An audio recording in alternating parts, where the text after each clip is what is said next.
Hello friends, வாங்க ஒரு evening டைமில் தான் நான் வீடியோ எடுத்துகிட்ருக்கேன். இந்த வீடியோவில் வந்து என்ன பார்க்க போகிறோம்னா, நம்ம வந்து ஒரு வேலை செய்யும்போதே கிச்சனுக்கு வரும்போது வேறு இருக்கிற வேலை என்னென்ன வேலை அப்படின்னு நம்ம பார்த்து கவனித்து சீக்கிரம் செய்ய ஆரம்பிச்சிட்டோம்னா நம்ம வேலையெல்லாம் நம்ம ரொம்ப சுலபமாக செஞ்சிடலாம்.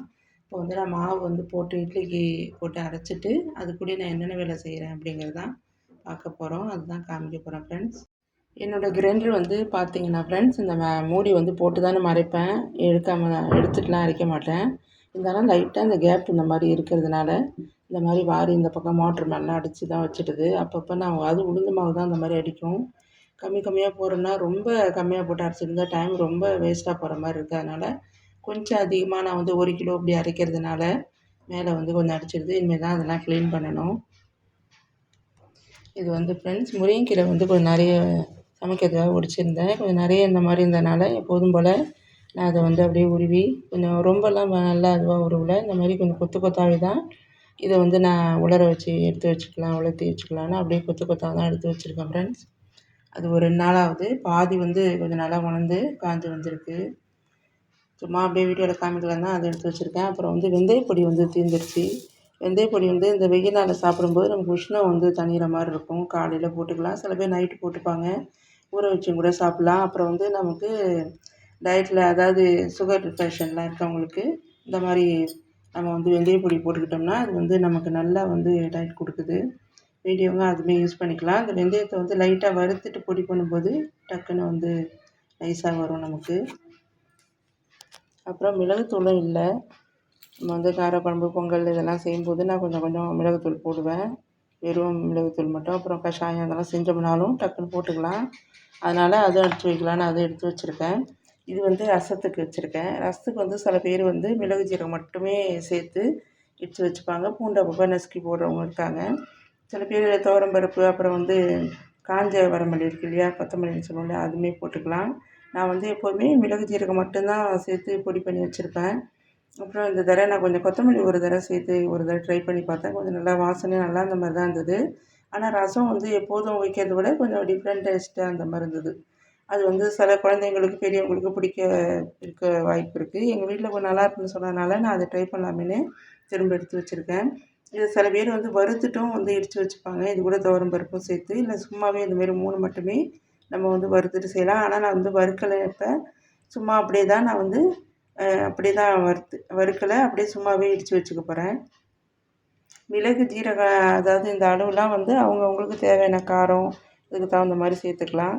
நான் வந்து இது வந்து ஒரு 10 கிராம் அப்படி தான் இருக்கும். இது ஒரு 10 கிராம். இது ஜீரகம் மட்டும் கொஞ்சம் அதிகமாகவே சேர்த்துப்போம். அப்போ தான் ரசத்துக்கு நல்லா இருக்குன்றனால. அப்புறம் வந்து காரம் அதிகமாக வேணுங்க. ரசம் வந்து கொஞ்சம் காரமாக சில பேர் வீட்டில் இருக்கும். புளிப்பு, காரம், உப்புலாம். அதுமாரி உள்ளவங்க வீட்டில் வந்து நம்ம காஞ்ச மிளகா இருக்குது பார்த்தீங்களா, வரமல்லி அதாவது வரமிளகாய், அதை வந்து 2ஓ 3ஓ நம்ம பொடி எவ்வளோ போடுறோமோ அந்த அளவுக்கு நம்ம வந்து சேர்த்துக்கலாம் வேண்டியவங்க. சில பேர் கிள்ளி போட்டாலே போதும் அப்படி குழந்தைங்களாம் வச்சுருக்கவங்க அந்த மாதிரி தாளித்து நம்ம சாப்பிடுவோம். வேண்டியவங்க காரம் வேண்டுறவங்க இதில் போட்டு கூட நம்ம அரைச்சிக்கலாம். அதுவுமே டேஸ்ட் சூப்பராக இருக்கும் ஃப்ரெண்ட்ஸ். இது வந்து நான் எப்போதும் சொல்வேன் இல்லையா, நம்ம வீட்டில் கொய்யாக்காய் மரம் இருக்குது. அது வந்து சில பேர் மேலேருந்து விழுந்ததுனால இந்த மாதிரி கன்னி போன மாதிரி இருக்குது. இந்த மாதிரி இப்போ என்னன்னு தெரியல, நல்லா பெருசு பெருசாக காய்க்கும். இந்த மாதிரி ஷேப் மாறி இப்போ கொஞ்சம் நாளாக அதுமாரி காய் வைக்குது. அப்புறம் எலுமிச்சை மரமும், இது வந்து கொடிக்கான்னு சொல்லுவாங்க இல்லையா, அந்த காய் இது. இது ஊறுகாயெலாம் போட்டால் வந்து ஒரு மாதிரி கசப்பாக இருக்குது. லைட்டாக அதுமாரி புளியாக வருது. ஆனால் ஜூஸு, சாதம் கலரை, மற்றபடி இது நம்ம எல்லாத்துக்குமே நம்ம யூஸ் பண்ணிக்கலாம். ரொம்பவே சூப்பராக இருக்கும் ஃப்ரெண்ட்ஸ். ஊறுகாய் மட்டும் வந்து தோல் கசக்கிறதுனால நான் ஊறுகாய் ஒரு தடவை போட்டு பார்த்துட்டு நல்லா இல்லைன்றனால நான் வந்து போடுறதில்ல. அது கூட மாங்காய் வந்து நம்ம சேர்த்து தாளித்து செஞ்சோம்னா ஓரளவு டேஸ்ட் நல்லாயிருக்கும் ஃப்ரெண்ட்ஸ். உங்களுக்கு அதுமாரி கொடிக்காய் மாரி கிடச்சிதுன்னா நீங்கள் அந்தமாரி மாங்காய் சேர்த்து, இல்லை நெல்லிக்காய் அந்த மாதிரி சேர்த்து செஞ்சிங்கன்னா ரொம்பவே டேஸ்ட் சூப்பராக இருக்கும். நீங்கள் அதுமாரி கிடச்சிதுன்னா நீங்களும் ட்ரை பண்ணி பாருங்கள். இது வந்து மாங்காய். இதை பற்றி நான் சொல்ல தான் அந்த முக்கியமாக நான் வந்து இந்த வீடியோவுக்கே வந்து எடுக்கலான்னு நான் முடிவு பண்ணேன். இது வந்து இந்த மாங்காய் பார்த்திங்கன்னா இது மாம்பழம். பார்த்தா உங்களுக்கே தெரியும், லைட்டாக அழுந்தது பாருங்கள். இது எப்படி வந்துன்னா, எனக்கு எங்களோட ரிலேஷன் வீட்டிலேருந்து இது வந்து எங்களுக்கு எடுத்துகிட்டு வந்து கொடுத்துருந்தாங்க. இது காயாக தான் பறித்து, அதான் கையாலே பறித்து இந்த மாதிரி எடுத்துகிட்டு வந்து கொடுத்தாங்க. இதை வந்து நம்ம பழுக்க வச்சு மரத்துலேயே பழுத்து சாப்பிட்றதுன்றது கொஞ்சம் கஷ்டம் தான். ஏன்னா அணில், குருவி எல்லாம் வந்து கொத்திரும். அதனால் இந்த மாதிரி 1, 2 கிடைக்கிறது தான். சிலப்போ அது கொத்திட்டு தான் போட்டு போயிடும். நம்ம அது இப்போ சாப்பிடக்கூடாதுன்னு சொல்லிட்டு முன்னெல்லாம் சாப்பிடுவாங்க. இப்போல்லாம் சாப்பிடக்கூடாது. நிறைய அதனால் நோய் வருது அப்படின்றனால நம்ம யாரும் சாப்பிட்றதில்ல.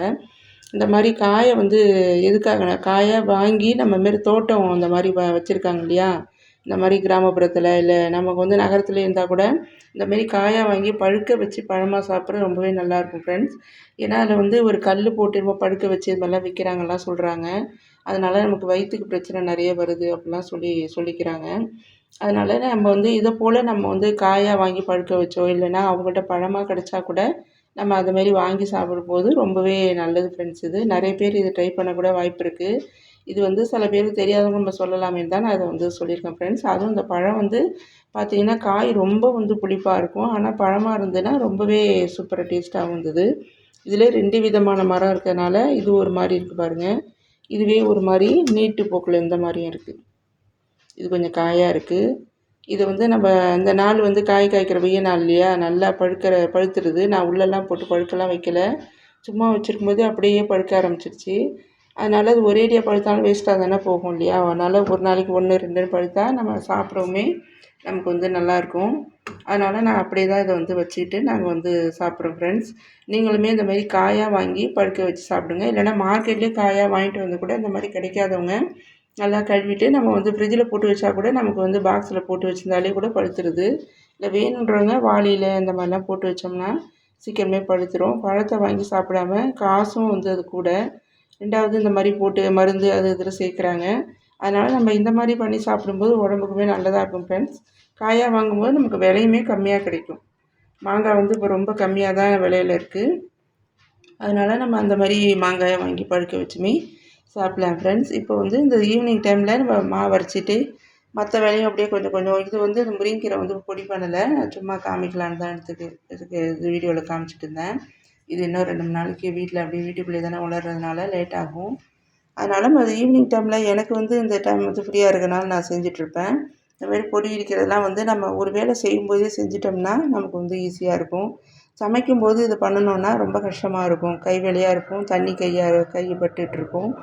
ஏதாவது நம்ம செஞ்சிட்ருப்போம் காய் அரிஞ்சிட்டு புளி கரைச்சிட்டு அப்படின்னு. அதனால் மாரி மாவு அரைக்கும்போது இந்த மாதிரி டைமில் காப்பி போட வரும்போதெல்லாம் நான் இந்த மாதிரி பொடி இடிக்கிற வேலையெல்லாம் கொஞ்சம் முடிச்சிடுவேன். இந்த காயும் அப்படியே காமிக்கலான்னு தான் அது வந்து காமிச்சிருக்கேன் ஃப்ரெண்ட்ஸ். இன்னும் ஒரு நல்ல வீடியோவில் பார்ப்போம். Bye friends.